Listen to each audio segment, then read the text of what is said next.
Hi friends, welcome to our Sonia and family channel. క్రితం వీడియోలో నాయనార్ గురించిన చరిత్రని తెలుసుకుని ధన్యులమైన తన వేణుగానంతో ఓం నమ శివాయ అనే పంచాక్షరి మంత్రాన్ని జపించి వేణునాద గానంతో మైమరిపింపజేసిన గొప్ప వ్యక్తి నాయనారు.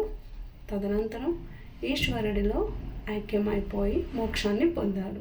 తర్వాత ఈరోజుటి వీడియోలో మనం తెలుసుకుందాం మూర్తి నాయనార్ గురించి తెలుసుకునే చిన్న ప్రయత్నాన్ని మనం చేద్దాం. ఈరోజుటి గొప్ప మహాశివ భక్తుడైనటువంటి మూర్తి నాయనార్ ఆ కాలంలో శాంతి సుభిక్షాలతో ఇతర దేశాలకు తలమానికంలా ఆదర్శంగా భాసిల్లేది పాండ్య దేశం. ఈ దేశానికి మధుర ముఖ్య పట్టణంగా ఉండేది. పాడి పంటలతో ఏ లోటు లేకుండా అక్కడి ప్రజలు సుఖ సంతోషాలతో జీవించేవారు. పచ్చని పొలాలు, కరువు కాటకాలు ఏమీ ఉండవు. పాడి పంటలకు కొదువ లేదు. నిండుగా సమృద్ధిగా ఉన్నటువంటి మధుర ముఖ్య పట్టణంగా ఉండేది. ఆ ప్రాంతంలో చందన వృక్షాలు చాలా ఎక్కువ. ఇక చందన వృక్షాలు ఉన్న చోట వాటి మీదుగా వీచే గాలి సుగంధభరితమై మనసుకు ప్రశాంతతను, హాయిని చేకూరుస్తుంది. ఆ ప్రశాంతమైన వాతావరణంలో ఆ చందన వృక్షాల మధ్య వృక్షాల పైన వీస్తూ వచ్చేటటువంటి ఆ గాలి చందన సువాసనలతో మనసుని ఆహ్లాదకరంగా మార్చేస్తుంది. ఇక్కడే అఖిల ప్రపంచాన్ని కనుసైగతో శాసించగల వీరాధి వీరుడు పరమేశ్వరుడు కొలువు తీరిన తిరు ఆలవాయి ఆలయం నెలకొంది. ఈ ఆలయంలో కొలువుండే దైవాలు చొక్కలింగ పెరుమాళ్, ఈయననే మనం సోమసుందరేశ్వరుడు అని కూడా పిలుచుకుంటాం. అంగాయర్ కన్నీ, మీనాక్షి దేవిల పేరుతో పార్వతీ పరమేశ్వర్లు. పాండ్యరాజం రాజధాని మధురైలో నివసించే ఒక సంపన్న వైశ్య కుటుంబంలో జన్మించాడు ఒక గొప్ప మహాశివ భక్తుడు. అతడే మూర్తి నాయనార్, మూర్తియార్ అని కూడా పిలుచుకోవచ్చు. లేచింది మొదలు రాత్రి నిద్రించే వరకు అతని శివధ్యాస తప్ప మరేది పట్టేది కాదు. ఉదయం నిద్ర లేచింది మొదలు మళ్ళీ పడుకోబోయేంత వరకు కూడా శివ శివ శివ అంటూ ఈశ్వర ధ్యానమే చేస్తూ ఉండేవాడు. అంతగా పరమేశ్వరుని నమ్మి కొలిచేవాడు. అనుక్షణం శివనామాన్నే స్మరిస్తూ క్షణాలు గడిపేవాడు. ఇక్కడ నెలకొన్న మీనాక్షి సహిత సోమసుందరేశ్వర్లను అనునిత్యం భక్తి ప్రపత్తులతో ఆరాధించేవాడు. ఇతనికి ఒక అలవాటు ఉండేది. నిత్యం స్వామి అర్చామూర్తులకు అంటే విగ్రహమూర్తులకు చందనాన్ని అలదేవాడు. ప్రతిరోజు నిత్యం స్వామివారికి చందనాన్ని అలదడం ఇతనికి అలవాటుగా మారింది. ఇలా చేయడం అతని నిత్య విధుల్లో ఒక విధిగా భావించేవాడు. పరమేశ్వరుని కోసం చందనాన్ని సమకూర్చుకోవడం అంటే ఎంత ఇష్టంగా సమకూర్చేవాడంటే అదొక సేవగా భావించి భక్తితోటి చందనాన్ని సమకూర్చుకుంటుంటే ఆయనలో కలిగే ఆనందం, ఆ పరవశం మాటల్లో చెప్పేది కాదు. అంత భక్తితో, ప్రేమతో, చిత్తశుద్ధితో మనఃపూర్వకంగా స్వామివారికి చందనాన్ని అలదేవాడు. ఆ చందనాన్ని అలదడానికి, ఆ చందనాన్ని సమకూర్చుకుంటూ కూడా అంతటి తృప్తిని అనుభవించేవాడు. ఆ సమకూర్చడంలో మూర్తి నాయనార్ అనిర్వచనీయమైన ఆనందాన్ని అనుభవించేవాడు. ఇలా ప్రతి నిత్యం పరమేశ్వరుని లింగానికి క్రమం తప్పకుండా చందన సేవ చేసేవాడు. ఇక ఆ చందన సేవ చేయకపోతే ఆ రోజు ఆయనకి పూర్తి కానట్టు. ఏదో ఒక లోటుగా ఉండిపోయేదనమాట. అంత ఇష్టంతో చేసేవాడు. ఒకసారి కర్ణాటక రాజు మధుర రాజ్యంపైకి అపారమైన తన సేనా వాహినితో దండెత్తి వచ్చాడు. అనుకోకుండా వచ్చి పడ్డ ఈ దాడికి ముందు కొద్దిగా జంకినప్పటికీ రాచరికంలో ఇలాంటివి తప్పదు కనుక అప్పటికప్పుడు తన సేనను సిద్ధం చేసుకొని పొరుగు రాజుపైకి కత్తి దూశాడు. అయితే దురదృష్టవశాత్తు ఎదిరి సేన బలం ఎక్కువ కావడంతో పాండ్యునికి తలవంచక తప్పింది కాదు. దాంతో బలవంతంగా పాండ్యరాజ్యాన్ని ఆక్రమించుకొని తానే రాజుగా ప్రకటించుకున్నాడు కర్ణాటక రాజు. అయితే ఇక్కడే ఒక పెద్ద చిక్కొచ్చి పడిందనమాట. ఇక్కడ వీళ్ళు శివభక్తులు. ఆ కర్ణాటక రాజు చూడబోతే జైన మతస్థుడు. సరే, ఆయన జైన మతస్థుడు అయితే అయ్యాడు. వీళ్ళ పనేదో వీళ్ళు చేసుకుంటున్నారు ప్రశాంతంగా. వాళ్ళ భక్తి ఏదో వాళ్ళది, వాళ్ళ స్వామి ఏదో వాళ్ళు, వాళ్ళ ఆచారం ఏదో వాళ్ళు అనుకొని వదిలేయచ్చు కదా. అలా కాదు, శైవ మతాన్ని అసలు ఈ దేశం నుండే తరిమి కొట్టాలన్నది లక్ష్యంగా పెట్టుకున్నాడు కర్ణాటక రాజు. ఎందుకు వచ్చిన గొడవ? రాజు తన రాజ్యపాలన చేసుకుంటూ ఉంటే సరిపోవు. ఇందులో భాగంగానే మత వ్యామోహంతో మితిమీరిన కోరికతో శైవ మతమే ఉండకూడదు, తరిమి కొట్టాలనే ఆలోచన, దుష్ట బుద్ధి ఈ రాజుకి కలిగింది. శివభక్తులందరినీ ఇక హింసించడం మొదలుపెట్టాడు, బాధించాడు. ఇక మొదలైందంతా. శివభక్తులు శివుని పూజ చేయడానికి లేదు, మా మతాన్నే గౌరవించాలి, మత సంబంధమైన ప్రచారం మొదలైంది. రాజ్య ప్రజలందరినీ జైన మతం స్వీకరించమని హింసించేవాడు, నిర్బంధించేవాడు, ఒప్పుకోకపోతే కఠినంగా శిక్షించేవాడు. ఇదంతా ఇలా ఉండగా మూర్తి నాయనార్, ఈయనేమో మహా గొప్ప శివభక్తుడు, పైగా చందన సేవ ప్రీతి, చందన సేవ చేయందే ఉండలేడు. మరి వీళ్ళు ఎంత హింసిస్తున్నప్పటికీ ఇతను ఆ చందన సేవ మాత్రం మానుకోలేదు. నిత్యం ఈశ్వరారాధన చేస్తూ ఆ మంత్రాన్ని విడిచిపెట్టింది లేదు. చాలా ధైర్యం కూడగట్టుకొని చందనంతో శివార్చన చేస్తూనే ఉండేవాడు ప్రతినిత్యం. ఈ రాజుకి పట్టరాని కోపం వచ్చింది. సైనికులకి అందరికీ మేం చెప్తే వినడా, మమ్మల్ని ధిక్కరిస్తాడా అని ఉక్రోషం మరింత పెరిగింది. ఎలాగైనా ఇతనిని శివభక్తి నుండి మరల్చాలని శాత విధాలా ప్రయత్నించారు. కర్ణాటక రాజు జైన మతంలో కలిసిపోవలసిన కఠిన శిక్షలు అన్నీ వేస్తూనే ఉన్నాడు. ఆ వంతైనా చెల్లించలేదు కదా మూర్తి నాయనార్. జైన మత స్వీకారానికి ఏ మాత్రం అంగీకరించలేదు. దాంతో ఇక నుంచి ఏం చేయాలి, ఇతగాన్ని ఎలా మార్చాలి, శివభక్తిని ఎలా మాన్పించాలి అని ఆలోచిస్తే ఒక విషయం దొరికింది. ఇతనికి చందన సేవ నిత్యం చేస్తూ ఈశ్వరుడికి మహదానందాన్ని అనుభవిస్తూ ఉంటాడు. కాబట్టి ఇప్పుడు ఏం చేయాలి? ఈ చందన సేవని ఎలాగైనా సరే మాన్పించేయాలి ఇతన్ని చెయ్యకుండా. ఇంకా అంతకన్నా పెద్ద కఠినమైన శిక్ష వేరే ఏముంటుంది భక్తుడికి?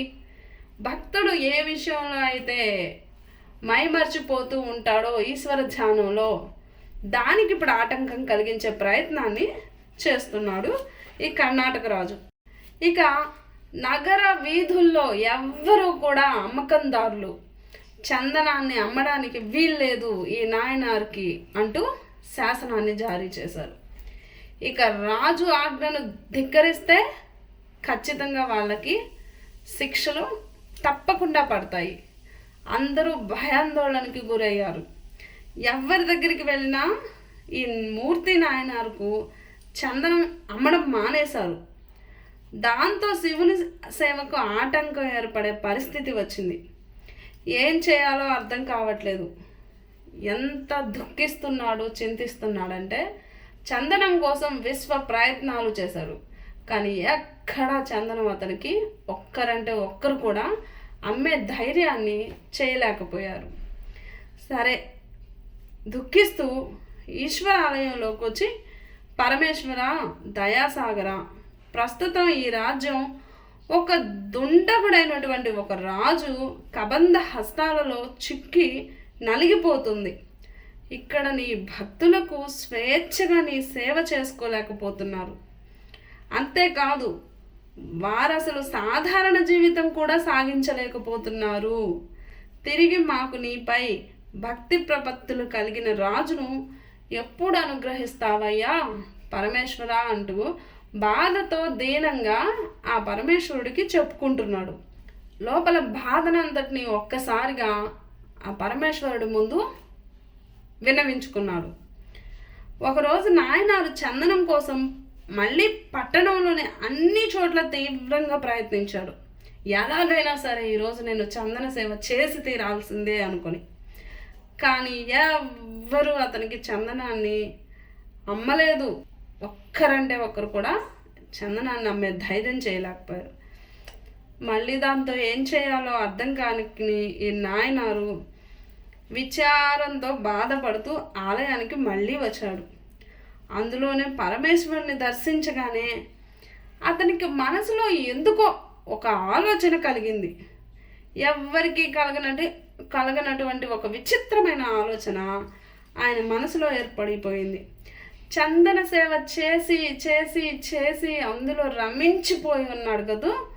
అందువల్ల చందన సేవ చేయలేకపోతున్నానన్న బాధలో నుంచి ఒక కొత్త విషయం ఆయన మనసుకి తటాలను తట్టింది.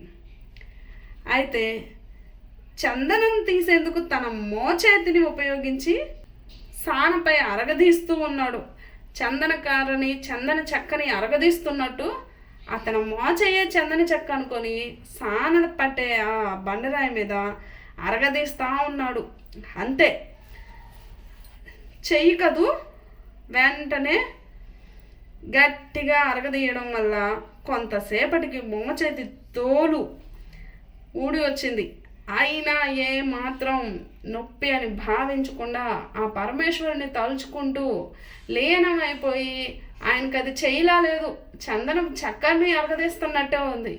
పరమేశ్వర పరమేశ్వర అంటూ ఆ చందన చెక్కని అరగదీస్తూ ఉన్నాడు. ఆ చేతిని అలాగా తోలు ఊడిపోయింది, లోపలి చర్మం అన్నీ ఊడిపోయాయి. అయినా అతనంత మాత్రం భయపడలేదు. ఇంకాసేపు అలాగే రుద్దుతూ ఉంటే ఎముకలు కూడా బయటకు వచ్చేలా ఉన్నాయి. రుద్దుతున్నాడు. అలా ఎముకలు కూడా బయటపడ్డాయి. అయినా సరే ఆగకుండా పరమేశ్వరుని ధ్యానిస్తూ మైమర్చిపోతూ రుద్దుతూనే ఉన్నాడు. ఆ సానా పట్టే ఆ బండకేసి ఎముకలు కూడా ఆ స్థితిలో అరగదీస్తూనే ఉన్నాడు. అవి కూడా చాలా వరకు ఎముకలు కూడా అరిగిపోయాయి. రక్తంతో నిండిపోయింది చుట్టూ ప్రదేశం అంతా. శివుడు అతని అచంచలమైన నిష్టకు చెలించిపోయాడు.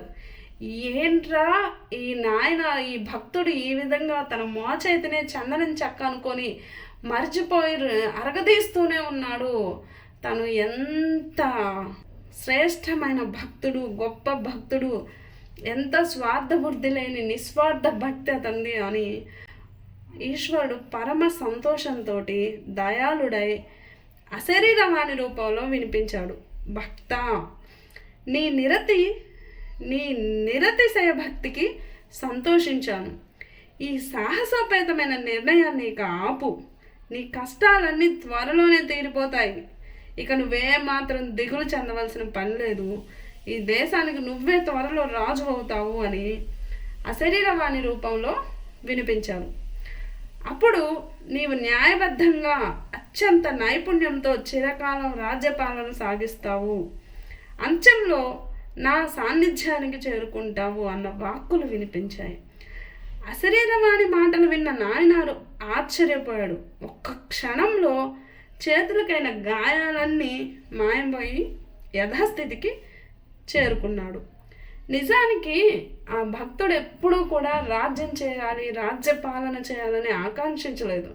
తన ధ్యాస అంతా పరమేశ్వరునికి చందన సేవ చేసుకుంటూ, ఆ ఈశ్వరనామం చేసుకుంటూ ఆ ధ్యాసలో గడిపేయడమే అతను మహదానందంగా భావించేవాడు. అయితే అతని భక్తికి పరమేశ్వరుడే అనుగ్రహించాడు. ఇదిలా ఉండగా అదే రోజు రాత్రి ఆ రాజు మరణించాడు. తెల్లవారి అందరూ ఒక నిర్ణయానికి వచ్చారు. ప్రజలందరూ ఆనందంతో సంతోషంతో ఈ అకస్మాత్తుగా రాజు మరణించడం ఆశ్చర్యపోయారు, ఆనందాన్ని కూడా పొందారు. ఇక ప్రశాంతంగా పరమ శివుడైన ఆ ఈశ్వర భక్తిని కొనసాగించుకోవచ్చని సంతోషించారు. ఇక ఆ రాజ్య ఆచారం ప్రకారం మరునాడు ఇప్పుడు కొత్త రాజు కూడా మళ్ళీ రాజ్యానికి కావాలి కదూ, ఎన్నుకునేందుకు అక్కడి ఆచారం ప్రకారమే మంత్రులంతా కలిసి ఒక పట్టపు టేనుగుకి ఒక పూలమాల ఇచ్చి ఆ పట్టణ నగర వీధుల్లో తిప్పుతున్నారు. అయితే ఆ ఏనుగు ఎవరి మెల్లో పూలమాల వేస్తే అతనే రాజు అవుతాడని అక్కడి ఆచారం. ఆ ఏనుగు నేరుగా సరాసరి ఆ పట్టణంలో ఉన్న మీనాక్షి సోమసుందరేశ్వరుని ఆలయానికి చేరుకుంది. అదే సమయంలో మూర్తి నాయనారు కూడా శివార్చన కోసం ఆలయానికి వస్తున్నాడు. అంతే, ఏనుగు సరాసరి నాయనారుకి ఎదురెళ్ళి మోకాళ్ళపై వంగి నాయనారు కంఠంలో విరిమాలను అలంకరించింది. రాజ్యంలోని ప్రజలంతా జయ జయ ధ్వానాలు చేస్తూ ఈ దృశ్యాన్ని చూస్తూ ఉన్నారు. ఏనుగు నాయనారును తనపై మోపుపై ఎక్కించుకొని రాజభవనానికి తీసుకువచ్చింది. ఈ విధంగా పరమేశ్వరుడు కటాక్షించాడు. రాజ్యంలోని ప్రజలు మంత్రులు నాయనారును తమ ఏలికగా ఉండవలసిందిగా ప్రార్థించారు. ఏనుగు వారి ఆచారం ప్రకారం పూలమాల ఎవరి మెడలో వేస్తే వారే రాజని చెప్పి మీరు ఒప్పుకొని తీరవలసిందే అని అతన్ని ఒత్తిడి చేశారు. వారి ప్రార్థన పైగా ఈశ్వరుడి కటాక్షం కాదనలేక మహారాజుగా ఉండేందుకు అంగీకరించినప్పటికీ విలాసవంతమైన రాజమర్యాదలన్నింటినీ సున్నితంగా తిరస్కరించి నేను ఈ జటలు కట్టిన ఈ కేశాలతోనే మణిమయ కిరీటంగా భావిస్తాను, శరీరం నిండా పులుముకున్న విభూది, మెడను వేసుకున్న రుద్రాక్షలు ఇవే నా స్వర్ణాభరణాలుగా భావిస్తాను. ఇక నుండి ప్రజలంతా కూడా ఇదే విధంగా శివునికి సంబంధించిన వస్తువులను అత్యంత గౌరవప్రదమైనవిగా భావించాలని ఆ రాజ్యంలోని ప్రజలందరికీ ఆదేశించాడు. నాయనార్లోని ఈ వినయశీలతను, ఈ ఈశ్వరునిపై అతనుకున్న నిర్మల భక్తికి నిలువెల్లా పొంగిపోయారు అక్కడి ప్రజలందరూ. ఇంతటి మహాశివ భక్తుడు తమకు రాజుగా లభించినందుకు ఎంతగానో ఆనందించారు. శుభ్రంగా రాజుని చేశారు. అంతా పట్టణం అంతా చాలా సంతోషంగా కళకళలాడిపోతూ ఉంది. అప్పటి నుంచి నాయనారు ఆజ్ఞలను మంత్రులు అక్షరాల అమలు చేయసాగారు. ఇక నాయనారు ధర్మపాలనలో ప్రజలంతా సుఖ సంతోషాలతో ఏ చింత లేకుండా జీవించారు. రాజ్యం అంతా కూడా సుభిక్షంగా ఉంది. ఈ విధంగా అనేక సంవత్సరాలు ప్రజారంజకంగా రాజ్యపాలన చేసి అంచెంలో శివ సాయుధ్యాన్ని పొందాడు నాయనార్. ఇంతటి మహా గొప్ప శివభక్తుడు మూర్తి నాయనార్. నిశ్చలమైన భక్తి ఉన్న ఏ వ్యక్తి కూడా పరమేశ్వరుడికి మించిన మరొకటి ఏదైనా ఉంటుందని అనుకోరు. వారేం చేస్తున్నారు మైమరచి ఒళ్ళు మరచి ప్రవర్తిస్తుంటారు. దాన్నే ఆ పరమశివుడు తన భక్తికి పరాకాష్ఠగా భావించి మోక్షాన్ని అందిస్తారు. ఆ విధంగానే మూర్తి నాయనార్ చరితం కూడా చందన చెక్క అనుకొని మోచేతిని అరగదీస్తూనే అదే చందన చెక్కగా భావిస్తూ ఆయన అందులో రమించిపోయాడు. ఆ దృశ్యాన్ని చూసిన పరమేశ్వరుడు అత్యంత సంతోషభరితుడై ప్రసన్నమయ్యాడు. చివరికి మోక్షాన్ని ప్రసాదించాడు. ఈ చరిత్రను విన్నవారు చదువుకున్నవారు ధన్యులు అవుతారు. ఎంతో అదృష్టం ఉంటే తప్ప ఈశ్వరానుగ్రహం కలగదు. ఇక ఈశ్వరానుగ్రహం వలనే ఈ పెరియ పురాణం మనం అందరం వినగలుగుతున్నాము, చదవగలుగుతున్నాము. ఇది అంత చిన్న విషయం ఏమీ కాదు. ఈశ్వరుని నామస్మరణ చేయాలన్నా కూడా ఆ ఈశ్వరుని అనుగ్రహం మన పైన ఉంటే తప్ప చేయలేము. ఓం నమ శివాయ. అరుణాచల్ శివ, అరుణాచల్ శివ, అరుణాచల్ శివ. తరువాతి వీడియోలో మురుగు నాయనార్ అనే ఒక గొప్ప శివభక్తుని చరిత్రను తెలుసుకునే చిన్న ప్రయత్నాన్ని చేద్దాము. మీకు నచ్చినట్లయితే ప్లీజ్ లైక్ చేయండి, షేర్ చేయండి, సబ్స్క్రైబ్ చేయండి. ధన్యవాదాలు.